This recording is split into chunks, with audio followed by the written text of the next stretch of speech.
और आज के दिन बिहार की वैशाली में बड़ी वारदात हुई। हाजीपुर के जड़वा में एचडीएफसी बैंक की शाखा से आज सुबह 1 करोड़ 19 लाख रुपए की लूट हो गई। बाइक सवार 8 बदमाशों ने अपराधियों ने 4 मिनट के अंदर इस वारदात को अंजाम दे दिया। लूट के बाद बदमाश हथियार लहराते हुए बोरे में पैसा भरे और वहां से चलते बने।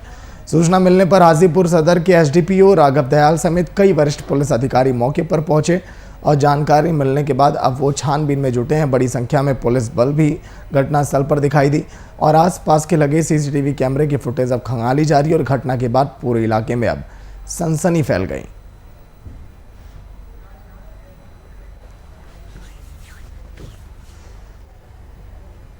एग्जीक्यूटिव एडिटर प्रशांत झा जी फोन लाइन पर। प्रशांत जी, अगर देखा जाए केवल इस साल की हम बात करें, लगभग 8 से 10 ऐसी घटनाएं हो चुकी हैं जहां पर बैंक के अंदर दिन दहाड़े लूट और डकैती की तस्वीरें सामने आई। ये घोर लापरवाही है। मतलब कि एक घटना होती है, उसके बाद क्या प्रशासन आराम फरमाने लगता है या उन्हें अंदाजा नहीं होता कि अभी भी वो मुस्तैद हैं अपराधी? प्रशांत जी।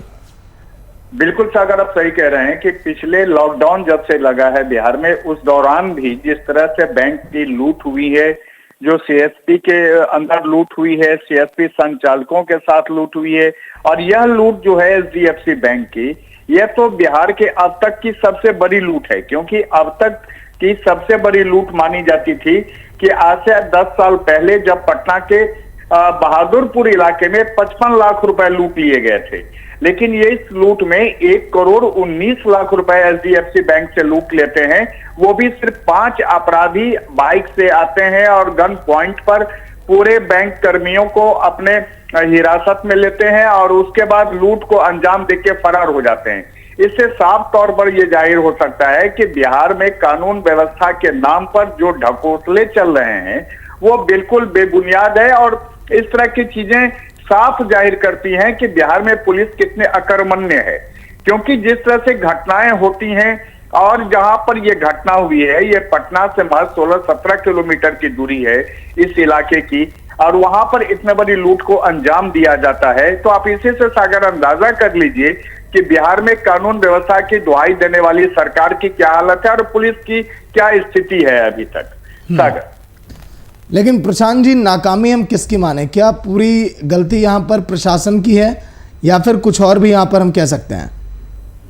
देखिए, बिहार पुलिस ने बहुत पहले ही एक आदेश निकाला था, जिस आदेश में ये कहा गया था कि बैंक के खुलने के समय और बैंक के बंदी के समय, इसके साथ बीच में अगर कोई बड़ी रकम निकालने के लिए कोई आता है या बड़ी रकम बैंक में आता है, उस दौरान पुलिस की गश्त होनी चाहिए। लेकिन आप ये जान के हैरान हो जाएंगे कि यह सिर्फ आदेश में ही रह गया और कहीं भी ये इसको अमली जामा नहीं पहनाया जा सका।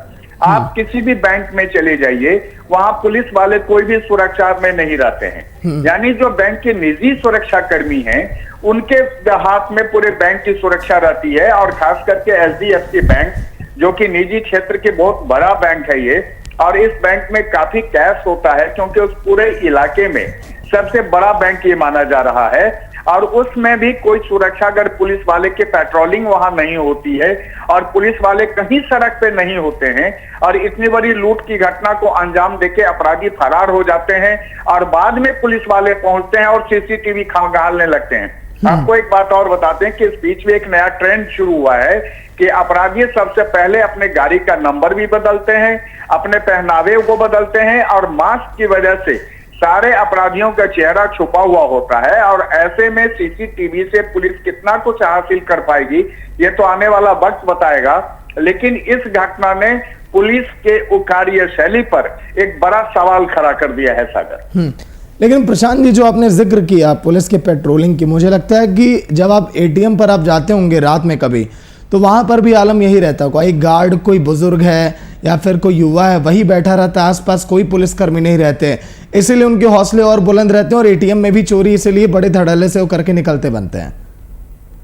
सागर, सिर्फ एटीएम में चोरी ही नहीं होती है, अब तो पूरे एटीएम को ही काट के ले जाते हैं। आपको याद होगा पिछले दिनों जब वीआईपी ने दिखाया था कि दरभंगा में कैसे शातिर चोरों ने एटीएम को सिर्फ काटा ही नहीं, बाइक से घसीट के लेके चले गए थे। ये बिहार है और इस बिहार में पुलिस लगातार ये दावे करती रही है कि वो अपराधियों पर नकेल कस रही है, अपराधियों के खिलाफ जो है उसकी कार्रवाई जारी है। लेकिन इस घटना से तो ये साफ तौर पर आप कह सकते हैं, और आपने जिसकी चर्चा भी की कि एटीएम तो छोड़ दीजिए, बैंकों की सुरक्षा नहीं हो पाती है यहाँ। आप अगर कैश लेके बैंक से निकल रहे हैं तब भी आपके ऊपर खतरा होता है कि आपके पैसे कैश ले जा, सुरक्षा नहीं दे पाती है। अगर पुलिस वालों के पास कोई चला जाए और कहे कि उसको 5 लाख रुपए निकालने हैं और उसको सुरक्षा दी जाए, तो पुलिस वाले इतनी देर उसको बिठा लेंगे कि तब तक उसका बैंक का कार्यकाल समाप्त हो जाएगा। ये बिहार की हालत है। बिल्कुल, शुक्रिया प्रशांत जी पूरी जानकारी के लिए। शक्ति यादव आरजेडी के प्रवक्ता फोन लाइन पर। शक्ति जी स्वागत है वीआईपी न्यूज में। शक्ति जी, लगातार देखिए लूटपाट की घटनाओं में वृद्धि। आज के दिन एचडीएफसी बैंक से 1 करोड़ से अधिक की लूट हो गई। लूट क्या लगातार इस तरह की घटनाएं जो अब सामने आती हैं बड़ी बड़ी, तो एक तरह से इसे डकैती कहा जाएगा, जिसका आलम अभी भी जारी है।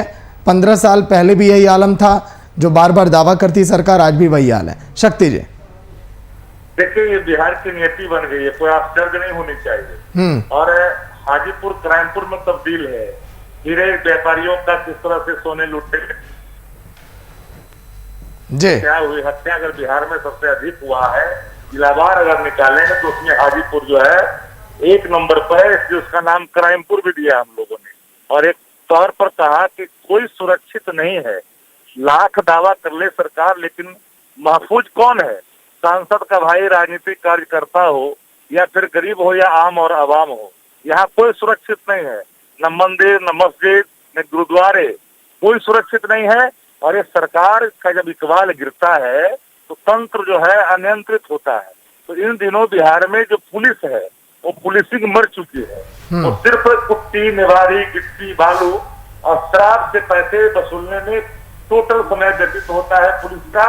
और यही कारण है कि जब इन्वेस्टिगेशन हो तब ना, जब वहां पर लैंड ऑर्डर पर कोई बात हो तब तो। बिल्कुल शक्ति जी, पहले वाली तस्वीरें अभी भी बरकरार हैं। प्रशासन को इस तरह की घटनाओं पर लगाम लगाना होगा, कुछ बेहतर प्लानिंग बनानी होगी। बहुत बहुत शुक्रिया बातचीत के लिए वीआईपी न्यूज में।